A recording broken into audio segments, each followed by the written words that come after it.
Edward Wong, a correspondent in the Beijing bureau of the New York Times. I recently traveled with dozens of Chinese business people and other journalists to get a glimpse of the secretive authoritarian nation of North Korea.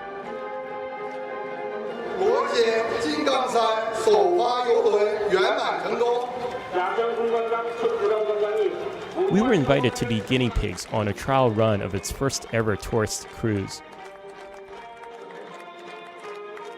We crossed the border from northeast China to the Korean town of Rajin. The ship had been built in North Korea in 1972. It had most recently been used as a cargo freighter. This was no Queen Elizabeth. Here's my room.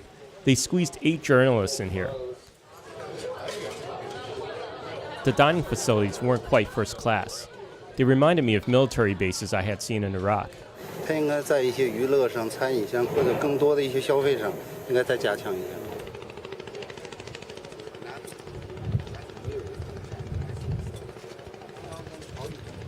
In the morning, we pulled into the harbor of Kumgangsan, a stunning tourist park near the South Korean border. Officials and North Korean reporters were on hand to greet us. The park was started as a joint venture between the North Korean government and a South Korean company. But the South Korean government ordered their citizens to stop coming after a South Korean tourist was shot dead here by a soldier in 2008. Now the North Koreans need other investors, so that's why the Chinese are here. After the boat, our hotel felt like the Ritz-Carlton. North Korea is mired in poverty and suffers from chronic food shortages, but not here. There were more performances. And we were brought to the North Korean version of a duty-free shop.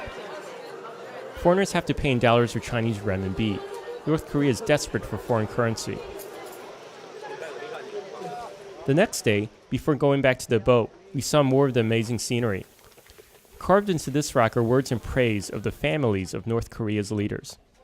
So now we're about to head back up. We had a very interesting visit here to Kumgangsan. We spoke with various North Korean officials about tourism here and about their desire to have foreign countries invest in the park. And they're very eager to get foreign tourists as well as foreign money coming back in here. The organizers of the trip told us they hope to invite European tourists on the next cruise. They also say they want to get a bigger boat.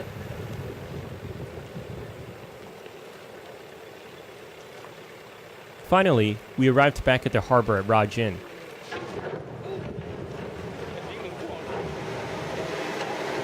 We rammed into the concrete pier when we arrived. Everyone was eager to get off the ship. Maybe the captain was even more eager than us to get on shore.